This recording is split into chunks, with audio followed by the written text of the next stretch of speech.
In designing our research, David and I sought to understand the impact of the Me2 movement on corporate culture, as well as leadership, policies, and training, in addition to the broader implications to the HR practice. We were able to interview 46 individuals who represented the employee relations, diversity and inclusion, human resource, legal, and ethics and compliance divisions at 33 CAHRS partners in 13 different industries. In addition, we supplemented this research with a 20-question survey that was completed by 32 of the partners.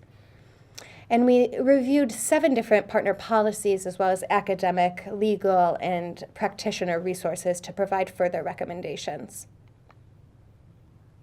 Today we'll start our conversation with an introduction of the Me2 movement, provide our findings from both the interviews and surveys, and then give some recommendations on how to address and prevent sexual harassment in the workplace. So with that, I'll hand it over to David, who will start with an introduction. Great. Thank you, Amanda. Now, hashtag Me2, as most of you know, is a social media hashtag that started on October 15th, 2017 by Alyssa Milano. Originally coined by Tarana Burke, the phrase Me Too is a phrase used to empathize with sexual assault survivors. Me Too has inadvertently expanded that purpose to raise awareness of the pervasiveness of sexual assault and harassment in our society, and to provide a very public platform for discussing it. The discussion has left the confines of social media and entered businesses, schools, and government. Reactions to hashtag Me Too have varied.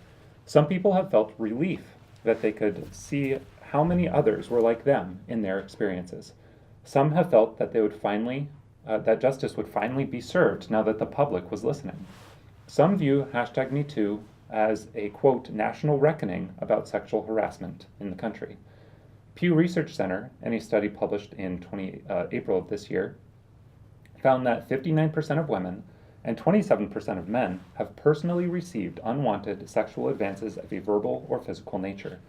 Given the sudden rise of the discussion and the scores of individuals who have been investigated, fired, and arrested, many survivors of sexual assault and harassment felt hope that victims would no longer be blamed and that society would finally take this issue more seriously.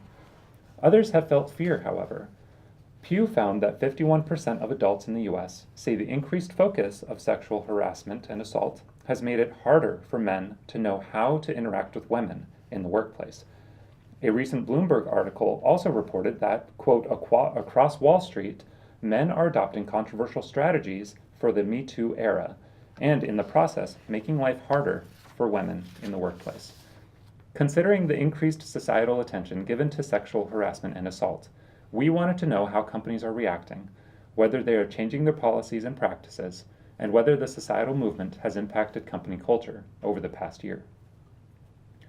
Now, hashtag Me2 has been used millions of times throughout the past year in scores of different countries, and the social media discussion, which is the easiest to quantify and shown here on the slide, appears to spike during high-profile traditional media coverage. People are talking about this, and whether they feel good, bad, or indifferent about it, it seems to be affecting multiple aspects of our society's culture. Amanda and I have cataloged our findings into 4 different buckets: company culture, company leadership, company policy, and company training. For our presentation, we will dive into each bucket by discussing some questions we asked, some of our own findings, and in some cases compare our findings to the research of others. We'll discuss the implications of these findings and provide recommendations to the audience. I'll now pass it back to Amanda to dive into culture.